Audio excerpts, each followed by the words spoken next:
Hey everybody, this is Joe. Thank you for watching my Giga-Texas construction update video. For today, let's take a look at a 3-month update of construction for the Advanced Technology Chip Fab. We either build the terafab or we don't have the chips. And we need the chips, so we're going to build the terafab.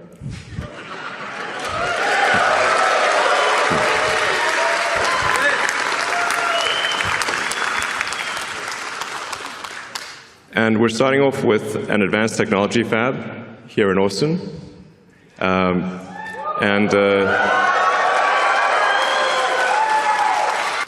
So in the advanced technology fab, we will have all of the equipment necessary to make a chip of any kind, logical memory, and we will also have all of the equipment necessary to make the lithography masks. So in a single building, we can create a lithography mask, make the chip, test the chip, make another mask, and have an incredibly fast recursive loop for improving the chip design. To the best of my knowledge, this doesn't exist anywhere in the world, where you've got everything necessary to build logic, memory, and do packaging, and test it, and then do the masks, improve the masks, and just keep looping it. So, and we're not just going to do conventional compute in this. I think there's some very interesting new physics that is potentially, that actually I'm confident will work. It's just a question of when. So this is we're really going to push the limit of physics in compute. And we're going to try a bunch of wild and crazy things, which you can do if you've got that fast iteration loop. That I can't emphasize enough the importance of being able to make a chip, test it, and then change the design, do another one, and have that in a single building. I think that our recursive improvement with that situation is probably an order of magnitude better than anything else in the world. Yeah.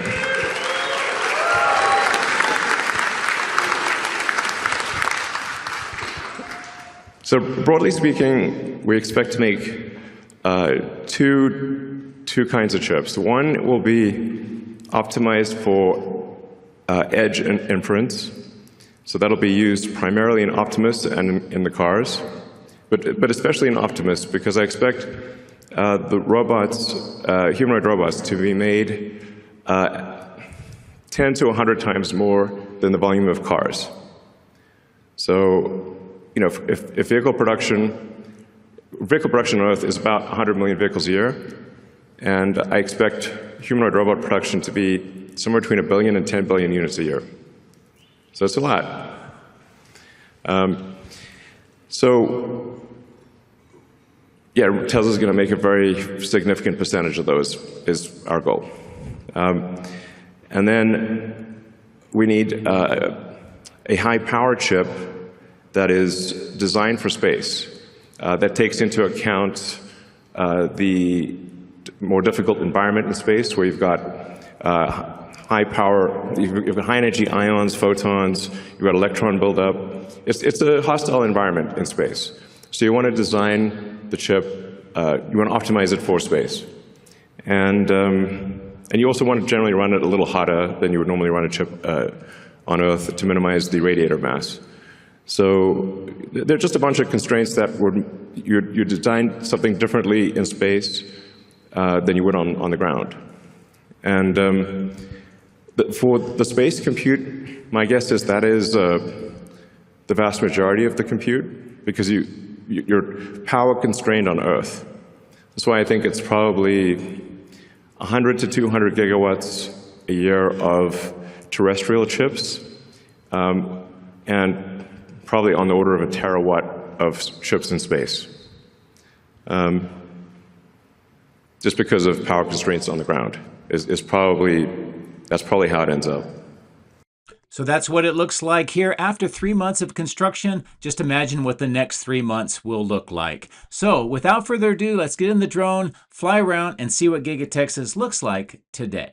If you would like to support my efforts, please consider using these links, which will be in the video description. If you are interested in Tesla products, you can help yourself and support me by using my referral code. Don't forget to hit the like and subscribe buttons on my YouTube video, as this helps as well. Thank you. My drones are ready and raring to go. Let's go flying over Giga-Texas.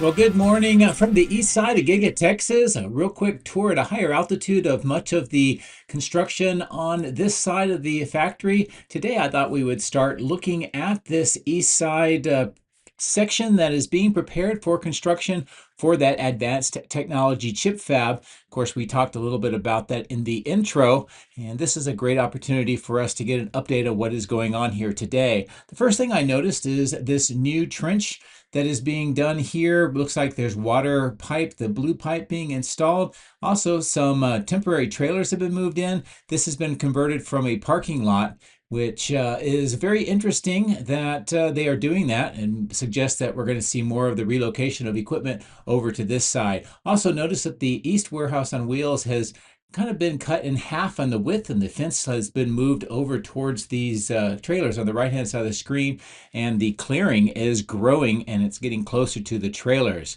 Another big thing that I've noticed is that this workshop is mostly now disassembled. The two structures on the right, you can kind of see where they used to be. That has been completely cleared out, and much of the equipment as well. So the only thing that is remaining are the workshops in the top left of the screen and the recycle center. We do see more of the tree removal here, and they are kind of reducing the grade throughout this section. So that kind of suggests it's all going to be graded out here pretty soon. And that brings us to the water retention pond, where most of the walls are in place with the exception of the corners on the southwest and northwest sides. That work will continue. I think the pond's going to be a couple of different depths, and I do believe it's going to be aligned at some point. We do see some of the outfall channel at the bottom of the screen, and how the manhole covers at the bottom center of the screen allow for all of that drainage to happen underneath the river road. Speaking of which, you can see River Road trailing off to the right. They're getting ready to put both of the lanes in, and as we fly back over the water retention pond, I wanted to give you a better look at the recycle center. And I think that the recycle center and the workshops that we are seeing here are going to be the last things moved, and very similar to what we're seeing up at the North Campus construction site. I think they're going to begin up towards the upper right of the screen and slowly work their way through the site, and that'll buy them time to be able to relocate these workshops. As you can tell, there is a lot of fabrication that is still underway for pipes. Much of this is being installed into Cortex 2. And I think that they really want to keep these operations here as long as possible before they do the relocation. And that's why we're seeing pretty much everything else from this point on being moved away to allow for that construction to begin. As we fly along River Road at the bottom of the screen, we can see another one of the lanes is being prepared here. We also see that the curbs kind of come together right in the center of the screen, so that's a little bit different, and I'll be watching to see what that turns out to be. There's still a little bit of pile of dirt on the bottom left next to all of these pipes, and that awning structure by the trees is still there, and it looks like they're using it temporarily, maybe for some shade for some of the workers, and eventually that will have to be removed. So that's a good view of what's going on with the Advanced Technology Chip Fab. We're going to fly along the east side of the battery cathode plant, kind of follow along how River Road is continuing to extend up to the right-hand side of the screen. And in the middle, more of the clearing where all that old concrete used to be, now it is being graded out. And I'll give you some closer views of that momentarily. But a great view of how River Road is getting ready to go through the tree line in the upper right and go into Lone Tree Field. I'm going to bring the drone back over here to show you that grade work that is underway. You can also see that they are removing a lot of the dirt here to flatten out the site, and this dirt is being redistributed around not only this location, but around the whole site as they are getting this flattened out. You can tell where the graded work is by the material staging yard and where the trucks are driving on the road. And I think that's going to extend all the way up through to here. You can see that they are grading out this part just to the south of the new covered structure. And I think they're going to be putting up yet another one. You can see the containers being laid out, and the crane is lifting up one of those trusses for the roof. Now, this may be where those workshops are going to be relocated, maybe even the recycle center. As we were talking about, I think they're trying to get those moved at the last moment so that they can continue the operations and then have a place to go. As we are flying on to the Lone Tree Field, just wanted to get a quick look at all of the steel that is being stored here. More steel is being delivered and also moved over to the construction site. So they are really keeping ahead of all of the steel deliveries here. As we pass over the tree and the hill, kind of remaining part of the sand and gravel mine, we can tell at the bottom of the screen that more of that earth work is underway. Some of the dirt that we saw earlier is being redistributed here as they are filling in this part. I'm not sure if they're going to continue all the way to the north here, but it is something to watch and see what they do. On the main foundation for the Optimus factory, we can see the rebar cages and footing construction continuing here on the south end. They're filling in where the pedestal type footings are located on that south central part. As I zoom in, this is a good view of the steel assembly that is going on, plus all the steel that is being laid out. Now, there are 7 cranes, so they are really working quickly. We see that floor decking has been installed in part of the structure already, and the cranes are moving and maneuvering more of that decking material, looks like for the roof right now in the center top of the screen. The workers give you a really good sense of scale as well, as this is a very large structure. It's hard to tell for sure just from the drone shots, but with people, that really helps give you that perspective of how large this is. Now, the fact that they are already putting roof decking and floor decking on while they're still assembling the main structure gives us an idea that that agile project management and construction methodology that they use is very much in play here.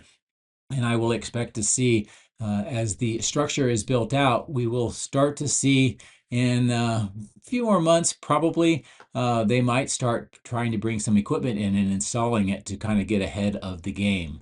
As I pull away, this is a great overall view of the site. You can see where that superstructure is in that middle part of the site. It looks like it's extending farther to the west, closer to the access road. Of course, they're going to still need to finish up the perimeter grade beam on the outside section of the site so they can get it to full width. I thought I would bring the drone up to a higher altitude and just sort of give you a bird's eye view down at the structure, the footings, and all the cranes, plus the steel. And you can see that with all of these cranes, they're positioned to start growing it to the north and to the south simultaneously. And that will help accelerate the construction. With all of the footings that have been put into place, we can see just how rapidly this can go. And they're going to continue to work on the north end with the geopiers to prepare for more footings. And then here in the middle section, we can see as they are filling in all of the pedestal type footings and having this all prepared for the steel. On the south end, more of the earthwork is underway, plus the gravel mix that is being put in to strengthen and stabilize the soil. The kind of the road where you see the trucks driving from right to left is pretty close to maybe being removed, and that'll be because they are finishing up the reclamation work here on the south of the old sand and gravel mine hills and valleys to allow that building to be extended further to the south. Now this gravel mix, you can see it has a bend in it, and it's bending just past where the silt fence is. That may suggest the southernmost reaches of the building, but again, I'm going to keep watching that to see. As we fly over the new graded area, get closer to this staging yard, and kind of see how this is all kind of blending together, and I expect more of the materials and workshops to be put up in here as well. Most of the transformers at the bottom of the screen have been installed on the west side of Cortex 2. More of these temporary structures and workshops next to that temporary loading dock are all wrapped in plastic now. And we can see at the crash test facility, more of the vehicles kind of just lined up underneath tarps by the black fence. And on the south end, the kind of the dunk tank is full. So that means that we're probably going to see some more crash testing going on in there, maybe some new models as they are preparing for later in this year. GeoPeer equipment is temporarily stationary here at the bottom center of the screen, just next to the Tesla Road extension. And I think I'll just fly down the alleyway here between the battery cathode plant on the right and the die shop on the left, just to get a good feel for what is going on here. As we get over the die shop and look at the center section, more of those workshops. You can see some of the materials. There's actually some pipe segments off to the left, and more is being prepared on that dirt section in the upper right of the screen. So I'm going to kind of maneuver around here, take a look at the cooling systems and also some of the wrapped items at the bottom of the screen, which very well could be chillers for the second cooling system itself. The conduit installation is still underway in those trenches, although one of the trenches has been filled in. A nice close-in view of the fan enclosures here for the part 2 of the cooling system, and they have work being done by the wall and those bunkers, probably getting ready for some of those pipes that we saw on the east side in these workshops that were being manufactured. I'm going to pull away and kind of relocate ourselves here on the north part of the Central Support Campus, and we'll fly around the north side of Cortex 2 and take a look at what's going on the west side.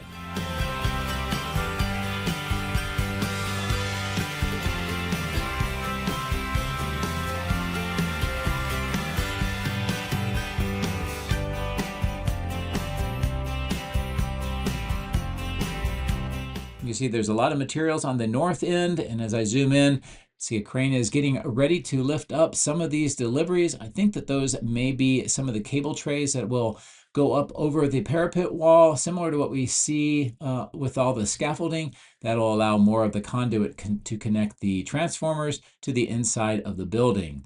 As I zoom back out, we'll give a good overall shot here between Cortex 2 and the electrical switch yard. Of course, the water detention pond is full because of the rains that we've had, although it's starting to drain out. We see the washout pit at the bottom for some of the concrete trucks. The poles for the new power lines still on the ground. We see more of them over by the concrete batch plant itself. And of course, this site is going to be very busy as they start building out the Optimus factory, and more concrete is going to be needed for that and the advanced technology chip fab. So they still have plenty of work to go, and having that on site is a great bonus for Giga-Texas. As we kind of come back here next to these 4 rounded top workshops, we can see the trench work, the conduit that has been put in, some of the red mixed concrete on top of the conduit. This gives us an idea that most of the conduit work to this point is completed, and it'll be filled back in, and there's still more to go. That's connecting over to the new Megapack site on the west side of Cortex 2. Speaking of Megapacks, I thought this was a great shot of the 2 original ones. The one on the right is 68, and the one on the left is 72, a total of 140 here. The one on the right supports the main factory and the local grid. The one on the left is for Cortex 1 on the south end of the factory. I'll bring the drone back down here next to the Megapacks and just show you what's going on with all of this equipment. This is mostly scaffolding for temporary platforms. Looks like crews are out sorting through this. Either they're taking stock or getting ready to move them to where they're needed next. And it could be around Cortex too, since we've seen a lot of scaffolding over there very recently. As we look across Tesla Road, you can see the casting staging yard here on the north part of the parking lot. A lot of those racking systems for the castings, and of course, employee vehicles.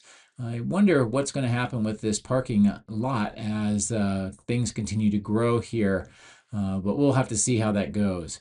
Now, I'm going to stop here. This is a big news story. You can see some of the drywall being delivered. There's been a lot of construction inside this part of the factory, and they've been putting a lot of concrete back in. And we also see this cabinet where the workers are. All of this is for increasing the production capacity for 4680s here at the factory. And this is really a great sign because we know that they've had some breakthroughs with the dry cathode material and also the demand with the Cybercabs and other vehicles that are going to be using the 4680s. I'm looking at these castings really quickly, trying to just see if there's any differences with the Model Y rear casting. It may be an indication for a new model coming up. It's really hard to tell. All of these appear to be the rear castings for Cybertrucks. And we see some more castings here in the racks at the bottom of the screen, which I believe are also Cybertrucks. We do see some Cybercab castings in the racking system at the kind of center of the screen. And as I maneuver around the power lines and bring the drone back down, take a look into the melt center, and we can tell that not only did they just get a delivery of aluminum wheels, and I did see that happening earlier, but also they have a lot of castings that are coming into sight right in the middle of the screen. I'll zoom in on them, and these are being prepared for melting back down. It's hard to tell for sure what these are. Some of them look like Cybercabs, some of them look like Cybertruck, but maybe there's some other ones in there that are being built for testing. Again, hard to tell. And you can see the castings for the Cybercabs at the bottom center of the screen. All the rest of these coming into view are pretty much the Model Ys. And just from this distance, it's really hard to tell if there's any noticeable differences or if they're doing anything with different Model Y rear castings. I zoom back out, we'll fly over towards this section here, zoom back in, just show you that they've got the windows out with the red and white plastic and tape. The 4 receiving doors, the dock itself has been removed, and we see those kind of retainer straps on the top of the screen, of the wall, and that kind of indicates there's a lot of interior work in addition to the exterior work going on. And we'll talk about some permits that may be related to that on my next video. At this section, we see much of the production equipment that has been unwrapped and put by these receiving doors. Much of what we saw in the last several days has been moved inside, so the amount of quantity of items here is definitely diminishing. As I kind of maneuver back over towards the temporary testing lot, we see a single Cybercab, not very many other vehicles here today, next to the helicopter pad and the wind tunnel, which now has its own electrical system and that green transformer. Wanted to see if there was anything noticeable going on with this staging yard and where the trailers are. Just looks like some of the materials have been kind of moved around, maybe swapped out as they're being used, but otherwise not a whole lot of big changes here. And in the top right of the screen, that conduit has been completely installed and the trenches filled in. The privacy fence is still here on the ground floor of the parking lot.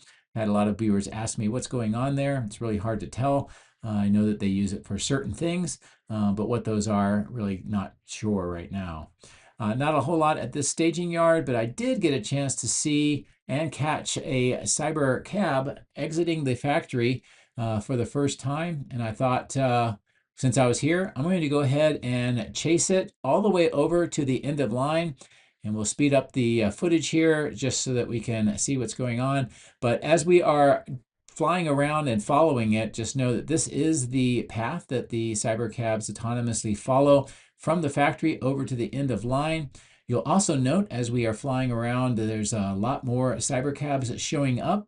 We're going to join a few as we go over the highway.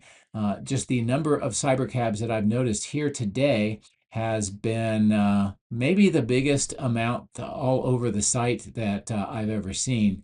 But we'll continue to follow this around. We've passed over that roadway. We're following it now with the North Road to the end of line, getting close to the Cyber Tunnel. And I'll slow the video back down a little bit. We'll maneuver around so that we can get a good look at what is going on with the Cybercabs. You'll see the leading one is going to turn to the left here shortly. Where it's headed is where we see a lot of overflow Cybercabs, which is the first time I've seen that in the bottom left of the screen. Many more in the middle of the screen. And then we'll follow the Cybercab itself that exited the factory, and we'll see where it goes. It looks like from what I saw is it's going to just come over to the superchargers, and it will find a supercharger. It'll pull in, and then it will actually pull back out and then circle around again. So it may be some sort of testing that is underway. So I will follow this around a little bit more, and we'll just see how it all plays out.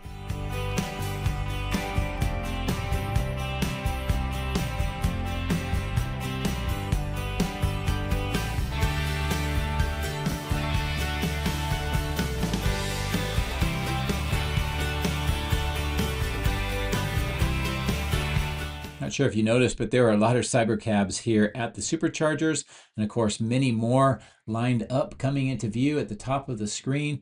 This is not the only Cybercab action today. We're going to be seeing a bunch on the test track plus the test operations building, so look for that here momentarily.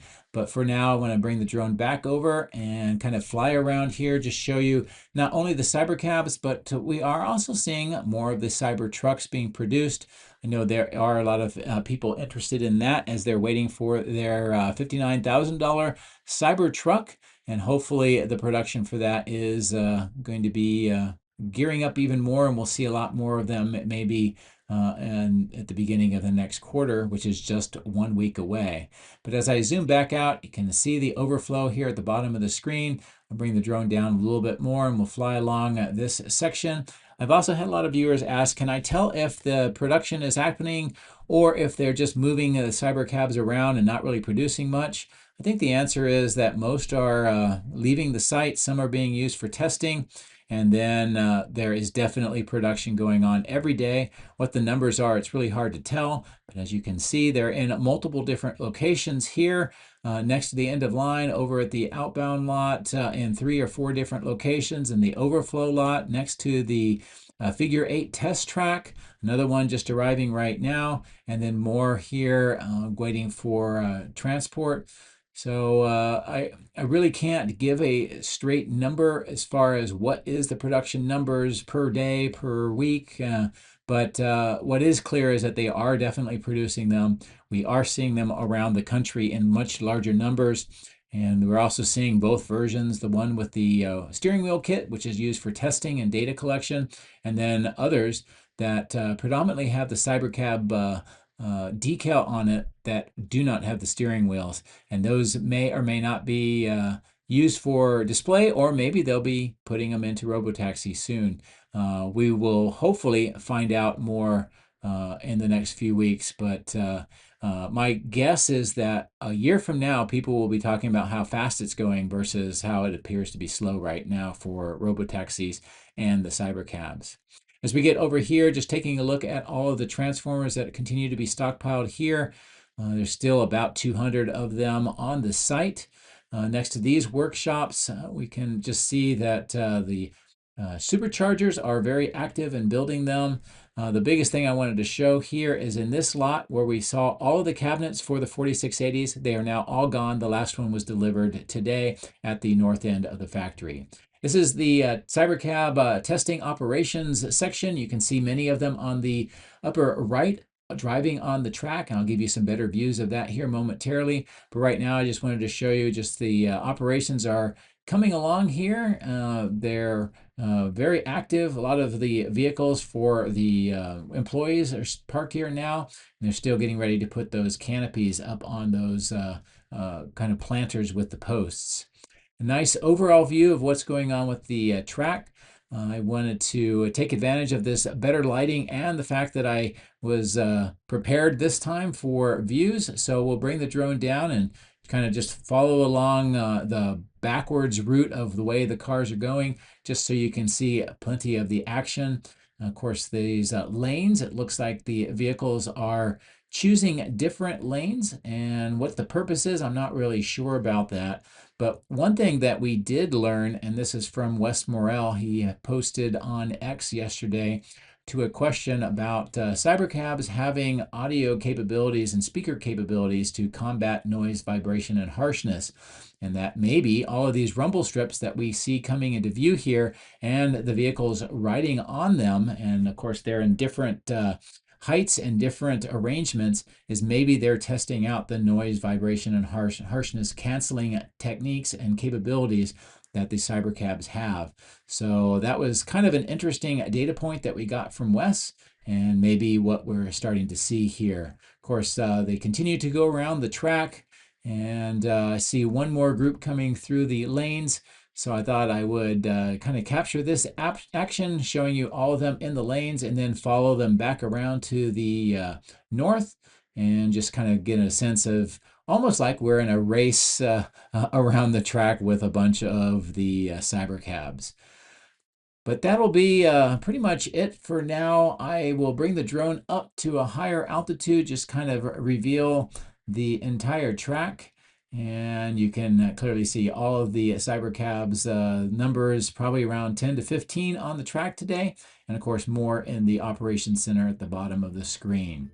So I'll kind of pivot the drone to the north, just reveal all of the West Support Facility and what it looks like here today. As always, I do very much appreciate all your support, and I hope that you enjoyed what we were able to see and kind of cover today. The big news is, of course, construction and all the Cybercabs and the activity of them all over the site. So that will be it. Take care and have a great rest of the week.